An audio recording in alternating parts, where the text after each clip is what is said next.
Hello, my name is Archasha Mukherjee from Kechi School and welcome back to another card making tutorial today. Today I will be creating some more Diwali cards, but these are going to be more on the modern or the quirkier side. Let's start with the first one, which is inspired by a lot of rainbow colors. For this one, I started with a pink card base and I'm going to stamp the Rangoli design from the Craft Angles Festival of Lights stamp set, and I'm stamping it directly with some black ink. I'm using VersaFine Onyx black ink.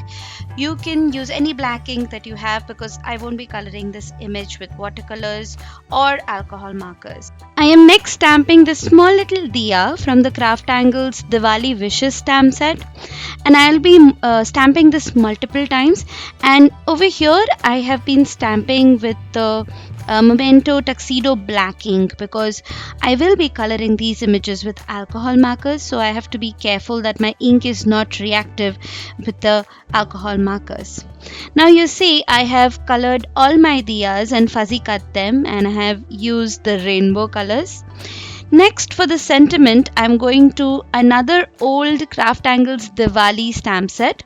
It's called the Craft Angles Happy Diwali stamp set. I think this was the first Diwali inspired stamp set by Craft Angles. I'll be heat embossing this.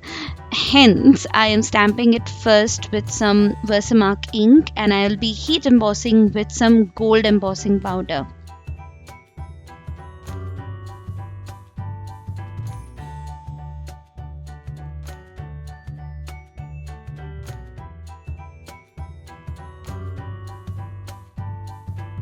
Now, I was really inspired by a wreath. You see these wreath designs for Christmas cards, and I wanted to do something similar for Diwali. Hence, I am using a similar kind of placement of my diyas, but I'm following the rainbow pattern or the rainbow colors.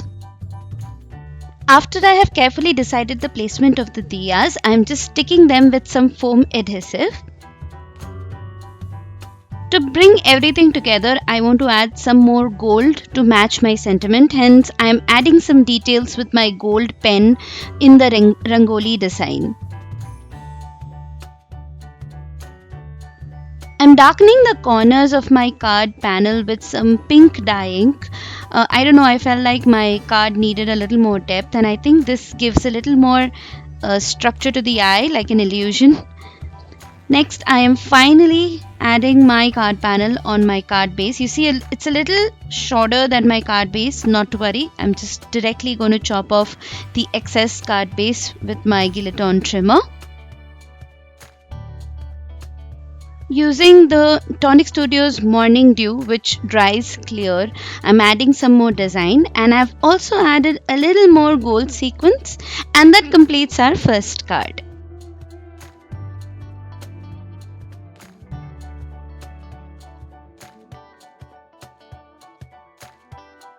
Moving on to the next one, which is also a very colorful card.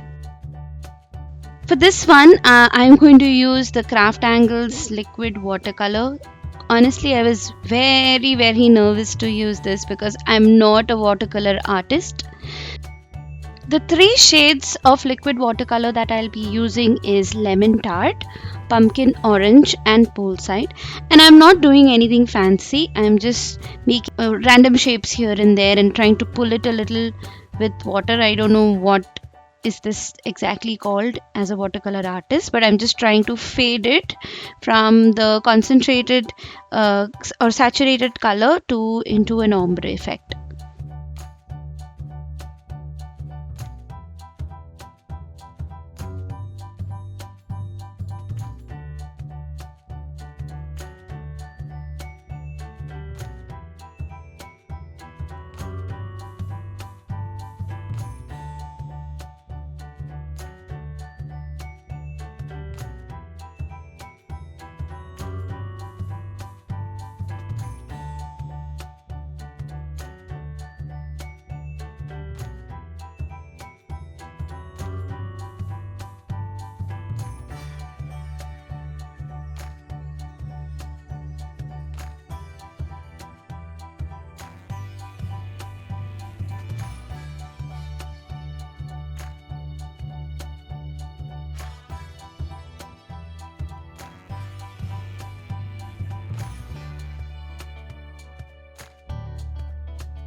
I will give it a quick blow with my heat gun because I will be doing some stamping over this. And I will be stamping the image of goddess Lakshmi from the Shubh Labh stamp set by Craftangles. I am stamping it with some VersaFine Onyx Black ink because it does not react with watercolors. However, I would really advise to give it a quick try after stamping because mine was wet and I smudged it, and you'll see that in the video ahead. I did manage to cover that up, but I would suggest you give it a quick try. For my card base, I'm going to use a new Craftangles product again, which is the gold texture paste. I don't own any texture paste. This was new and I was intrigued and I had fun with it. Along with the texture paste, I'm going to use the Craftangles Marble Effect stencil. I am just taping down my card panel to the back of the stencil, and then I'm going to go in with my spatula and generously spread my gold texture paste. Now the difference between a texture paste and a normal glimmer paste is that when it dries, it gives you a little rustic look. And to enhance that rustic look, I also stippled my spatula over the paste so that there are these raised peaks and valleys in my background. There you see me stippling my spatula. And that is the moment of reveal. I really love how very different this background looks from my usual card. I let the card panel dry for about 12 hours and I'm going to proceed with the card now. I have already fuzzy cut the image out. I'm just attaching some foam tape behind it and putting it directly on my panel. Next, I'll put some foam adhesive behind my card panel and put the entire panel on my card base. And I think this is the moment when I smudged it unintentionally. The next step is going to be about finding out that smudge and covering it up.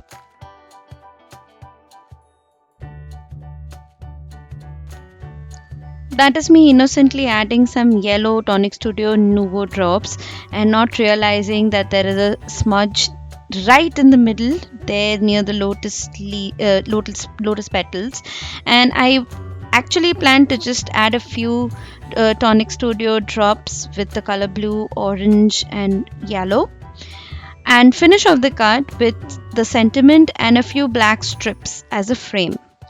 The sentiments are from the Happy Diwali dies, which is a new release by Craftangles, and I have cut it out of some teal cardstock and layered it. Now, while I was just going to finish it and just showcase my card, I realized that huge blotch in the middle. So what I decided is to make this card all avant-garde.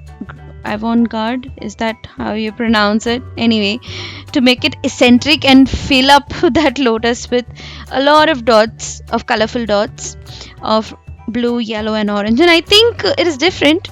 Many people may not like it, but I absolutely loved it. And that completes the second card for today. The third card, probably my most favorite project of this year's all the Diwali cards. Maybe the most favorite. This one is going to be an end-to-end shaker. I have been lusting after the videos that I've been seeing of the end-to-end shaker cards, and I just wanted to try them on my own. I am creating an ombre effect using the Chipped Sapphire, peacock feathers and salvage patina distress oxide inks, and I'm going to add some sparkles using the Lawn Fawn liquid stardust. I've just diluted it with some water and I'm adding some splatters here and there. To give it a subtle more interest, I'm using this round lace stencil by Craftangles. I am positioning my stencil and then attaching my card panel in a very proportionate way so that my design is right bang in the center. Next, I'm using some Lawn Fawn Yeti ink. This is a white pigment ink. I don't want to go heavy and so I'm just stippling my blender brush. This is the Craftangles blender brush, by the way. Amazing. And there you have the look. It's not clean, it's rustic and exactly how I wanted it. Okay, now the end-to-end shaker card. Looks easy, not very easy. Spoiled my first attempt. It was a total fail. However, with a little practice, you should be good. I'm going to stick my double-sided tape on the back of the panel on all four sides. I encourage you to use a double-sided tape and not a liquid glue because double-sided tape will give you the optimum result. Remove the back lining paper of the double-sided tape on three sides, not on the fourth side, and just bend or fold your acetate over the double-sided tape so that it's stuck. Before I stick the last side or the third side, I'm just going to give it a quick snip so that it's easier to fold that particular panel of acetate. Also use a thin acetate. I used a 75 microns OHB sheet so that it's easy to fold it. To make those edges more crisp, I'm just going in with a bone folder. And for my shaker elements, I'm using the Craftangle Silver Shimmer Stars. And I think they look so beautiful when they're all reflecting light. You see, since I've just stuck my acetate on three sides, I have created a pocket. And the last step, as you've already guessed, would be the close that last side. So just pull off the backing paper and fold your acetate and you're done. Another small tip, don't use very fine powder shaker elements, those glitter powders, because the pocket is not completely sealed. There are few gaps in the corners, so bigger shaker elements won't fall out. I've got some double-sided tape at the back of my panel and I'm sticking my panel on a white card base.